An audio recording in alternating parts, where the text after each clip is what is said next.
و19 maxbuus oo burcadbadeed Soomaaliya kuwaas oo hore loogu xukumay jasiiradda Seychelles loona soo wareejiyay Somaliland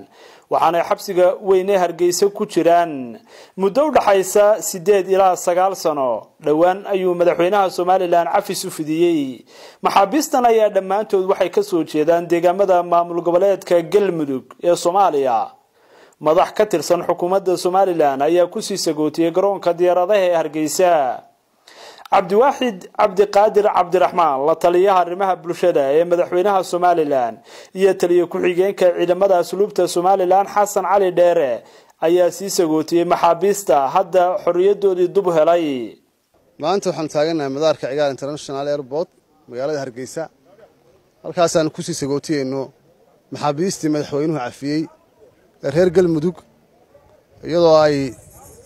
sidoo kale joogaan oo ay u yimaadeen inay sii kaxeeyaan maxaabiista odayaasha reer Muqdisho ugu horeeyo gudoomiye Maxamed Xasan Xaadi iyo odayaasha kale la socday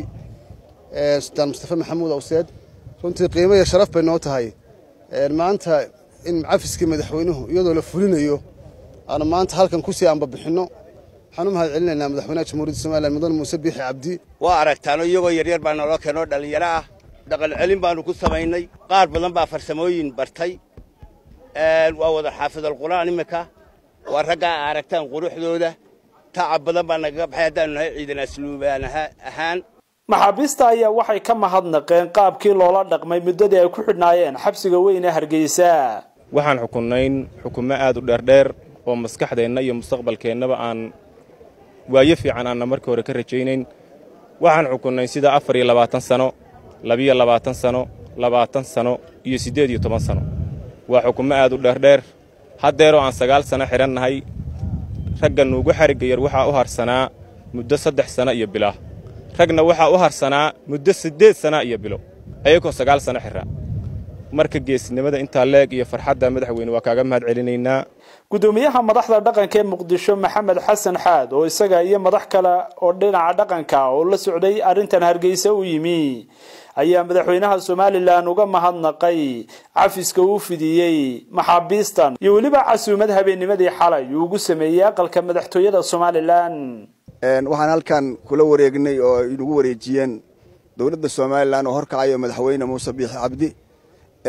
maxaabiist tiradoodu la ag tahay 19 maxbuus runtii waan uga mahad celinay maxaabiistaas oo muddo dheer ku jirtay xabsiga Hargeysa ka horna laga soo wareejiyay jasiiradahaas Seychelles iyo meelahaas marka in maxaabiistaas ay nagu soo wareejiyaan dawladda Somaliland oo madaxweynuhu horkacayo aadaan uga mahad celinaynaa xalayntana saasaan maarta uga mahad celinaa madaxweynaha iyo xukuumaddiisa waliisa wasiirada iyo dhammaan madaxda Somaliland iyo shacabkeedaba marka waxaan leenahay Ilaahay mahad ka gaarto runtii waxay tahay arrin taariikhi ah oo runtii saameyn ku yeelan doonta ummadda Soomaaliyeed meelay joogtaba dadkaas dhalinyarada ah oo aad u jeedin oo daayarta ah in maaragtay mustaqbalkooda wixii hadda ka dambeeya aan halkaas ku beer daroobin oo ay u faa'iideeyeen naftooda iyo ehelkooda ayuu gartay madaxweynuhu marka talaabadaas hor u kacay oo uu ku dhiiraday waa uga mahad celihaynaa